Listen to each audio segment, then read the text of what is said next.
9h40 du matin, le 26 décembre 2004. Une vague dévastatrice s'abat sur la plage de Koh Rachha en Thaïlande.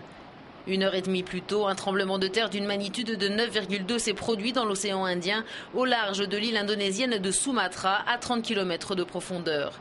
Ce séisme est l'un des 4 plus puissants enregistrés dans le monde. Il s'est produit une zone de friction entre les plaques tectoniques indo-australiennes et eurasiennes. Lorsque la tension entre ces deux plaques devient trop forte, l'énergie est libérée brutalement sous forme de séisme. Ce 26 décembre, cette énergie équivaut à l'explosion de 30 000 bombes atomiques. La zone du séisme se soulève brusquement d'une vingtaine de mètres, déplaçant à son tour l'eau au-dessus d'elle. Des vagues gigantesques pouvant atteindre 35 mètres de haut et très rapides, jusqu'à 800 km/h, ravagent tout sur leur passage, allant parfois plus de 2 km à l'intérieur des terres. L'enfer est venu de la mer sans prévenir. Le séisme est ressenti jusqu'en Afrique, mais c'est l'Asie du Sud la plus touchée. La catastrophe aura fait au total près de 230 000 morts et disparus. L'Indonésie, avec plus de 166 000 morts, est la plus meurtrie, notamment la province de Banda Aceh.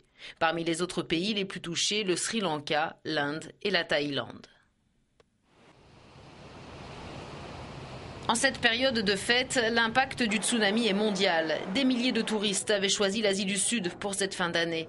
Ces plages paradisiaques deviendront la sépulture de quelques 2500 étrangers et le cauchemar des survivants.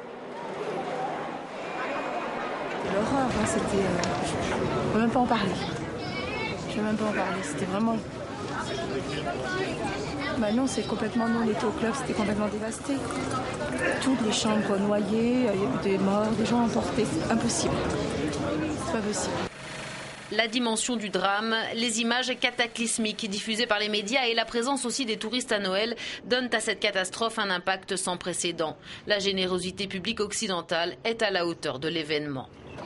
Certains chiffrent à 13 milliards de dollars le total des dons recueillis 6 mois après le tsunami par les ONG. La Banque mondiale avait estimé le coût de l'aide humanitaire à 5 milliards de dollars. Mais les ONG mettront beaucoup de temps à dépenser cet afflux inattendu d'argent dont une grande partie sera même affectée à d'autres catastrophes.